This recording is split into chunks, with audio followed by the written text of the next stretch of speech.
Learn English is important.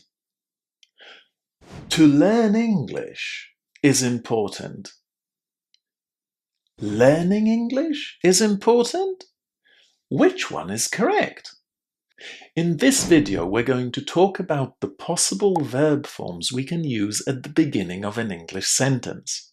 This video is especially useful if you're a beginner, pre-intermediate, intermediate, or an upper intermediate student of English. It could even be useful for an advanced student because I sometimes hear even advanced students making mistakes in verb forms at the beginning of English sentences. And why do we make them? Well, generally speaking, it's because of our mother tongue. We try to apply the rules that exist in our native language to English, but very often it doesn't work. So which verb form was correct in this sentence? The answer is, learning English is important. But does that mean that we can't use any other verb forms at the beginning of English sentences? Definitely not. But if we use a different verb form at the beginning, it will simply change the meaning of the sentence.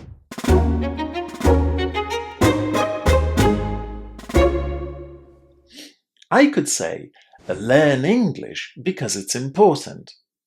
If I decided to use an infinitive without to, I'll simply be using it as an imperative. I'm telling somebody what to do. Learn English, go there, sit down, stand up. All of these are imperatives. Imperatives are a pretty basic structure in English and we don't really need to spend much time on it. Now we could also use a full infinitive at the beginning of the sentence. But if you use a full infinitive at the beginning of a sentence, you're basically telling somebody how to do something. This language is typical of instructions and instruction manuals. For instance, I have a coffee machine at home, and if I need to clean something inside or replace something inside, I will usually open the user manual to see how to do things.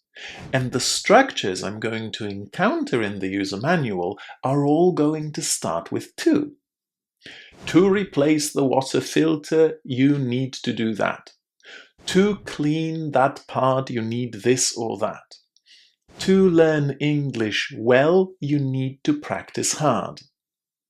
Notice that these sentences that start with a full infinitive share a common structure.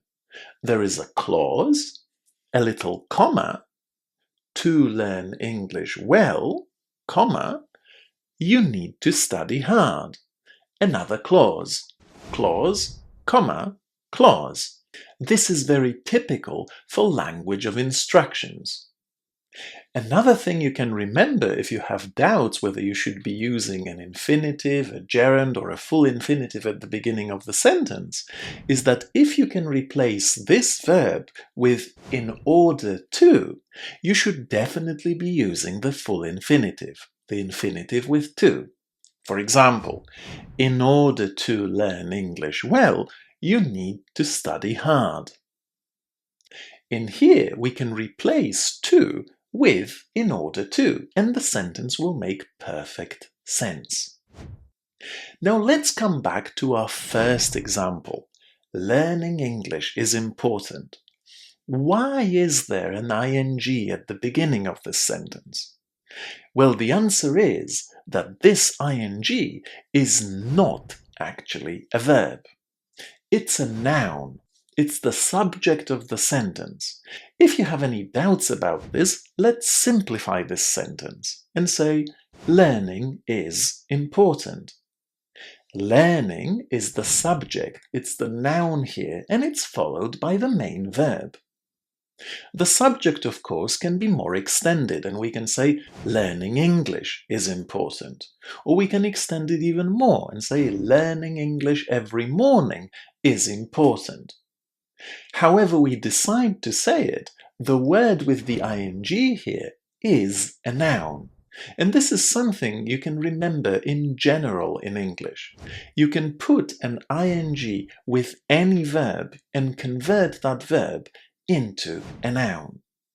Because of that, if you can replace the word at the beginning of the sentence with something, the only correct verb form at the beginning of the sentence is going to be an ing. For instance, in here I can say something is important. And while this doesn't make terrible sense in terms of meaning, the sentence is perfectly grammatical. Something is the subject, and then it's followed by the verb. Something is important. Learning is important. Learning English is important.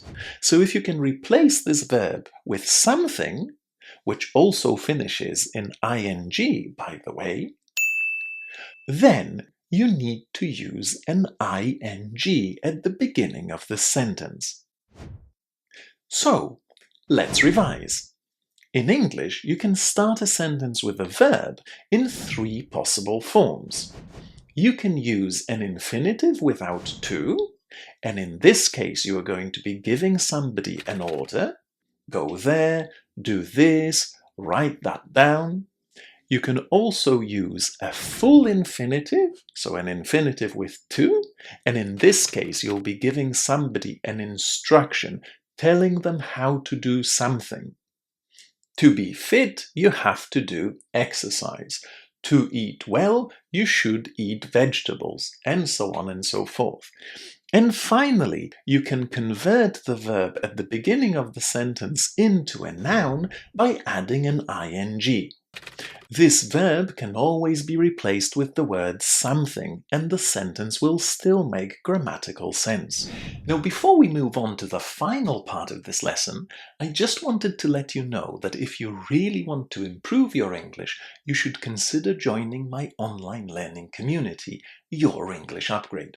Your English Upgrade is a wonderful place if you want to practice grammar, vocabulary, pronunciation, and improve your overall confidence in learning English. You can join me on 2 live weekly webinars where we'll be studying English together, and you'll have access to a variety of resources and courses on the platform. These, by the way, are being added to the platform every week, so it's basically a growing learning community which you can be a part of. Apart from that, you'll get access to a great supportive community forum where you'll be able to ask me any question you like about learning English. And of course, you'll be able to download the pronunciation files and the PDFs that accompany this video and any other video that I make for YouTube. The link to the community is in the description. I hope to see you there. Let's practice this now in a little exercise. I'm going to show you some sentences that have gaps inside. With each sentence, you need to decide whether you need to put an infinitive without to, a full infinitive, or a verb with ing into the gap. I'll give you some time to think about your answer, and then we'll be able to check. Ready? Let's deal with our first sentence.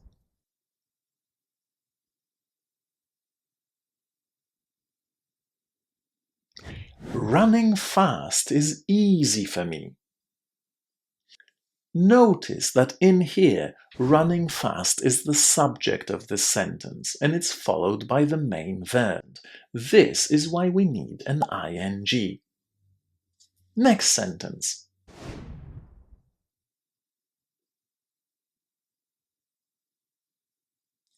To replace the coffee filter, you need to open the cover. In this sentence, I'm telling somebody how to do something. Because of that, the sentence has a specific structure, a clause, a comma, and another clause. If you remember well, in situations like these, we use a full infinitive at the beginning of the sentence. We could also replace that to at the beginning of the sentence with in order to, and say in order to replace the coffee filter, you need to open the cover. When you can replace that to with in order to, you always need a full infinitive at the beginning of the sentence. Next example.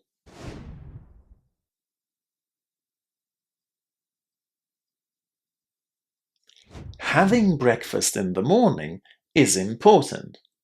Again, here, having breakfast is the subject of the sentence. We're using a noun, and that's why we need an ing. Having breakfast in the morning is important. Next sentence.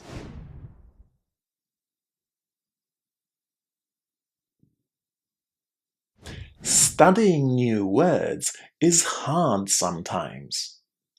Again, notice that the structure is practically identical to the previous example. Having breakfast is important. Studying new words is sometimes hard. We're applying the same structure, and studying new words is our subject, an ing because of that. Let's have a look at the next one.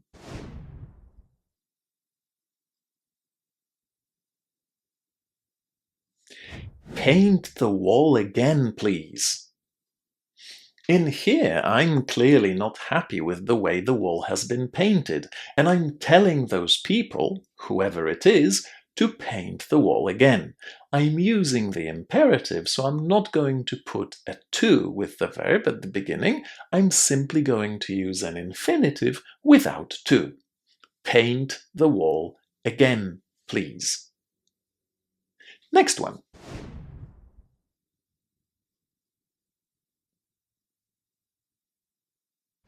To turn on the machine, press the green button.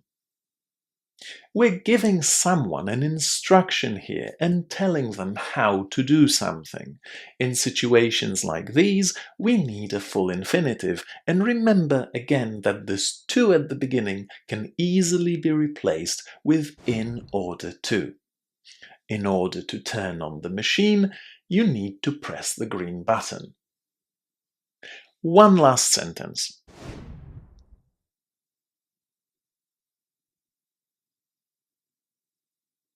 Learning pronunciation can be challenging sometimes. In here, again, just as with studying new words, having breakfast in the morning, learning pronunciation is the subject of the sentence, and that's why we're using a verb with ing. Well, I hope this was useful, and now you feel more confident when it comes to which verb form to put at the beginning of a sentence in English.